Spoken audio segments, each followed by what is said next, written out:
Un drôle de navire vient d'arriver en Nouvelle-Calédonie. L'Energy Observer a jeté l'ancre à Nouméa le 16 juillet, après avoir parcouru 6200 km au moteur sans avoir émis un seul gramme de carbone dans l'atmosphère. Doté d'ailes verticales et parsemé de panneaux solaires, ce catamaran carbure aux énergies renouvelables en association avec une pile à hydrogène. On a 202 mètres carrés de panneaux solaires. Donc en gros, vous pouvez regarder sur tout le bateau, il ne reste plus beaucoup d'espace libre pour pouvoir continuer à intégrer des panneaux solaires. L'énergie produite par les panneaux solaires alimente directement les moteurs électriques du bateau. Lorsqu'elle ne suffit pas, l'équipe utilise une pile à hydrogène installée à bord. Elle génère de l'électricité à partir de l'hydrogène disponible dans l'eau de mer.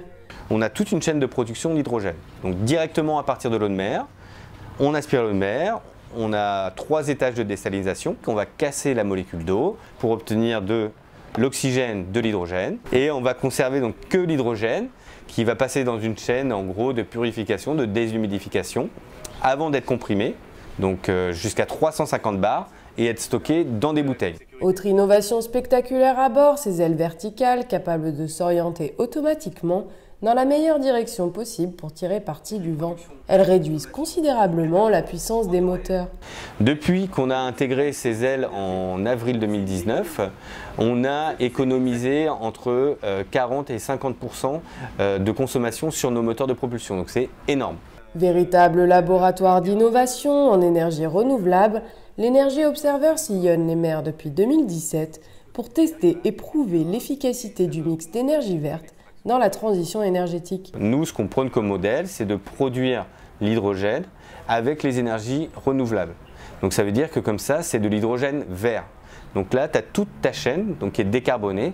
Donc nous, quand on navigue, quand on utilise notre hydrogène, etc., il y a 0 rejet CO2, 0 rejet particules fines. Un modèle qui pourrait s'appliquer facilement aux navires de la marine marchande, mais aussi à d'autres systèmes sur Terre. Qu'on pourrait imaginer, tu vois, par exemple, même un hôtel, tu vois, pas forcément un site industriel, mais un hôtel avec sur son toit des panneaux solaires et des éoliennes dans le parc, autour, etc.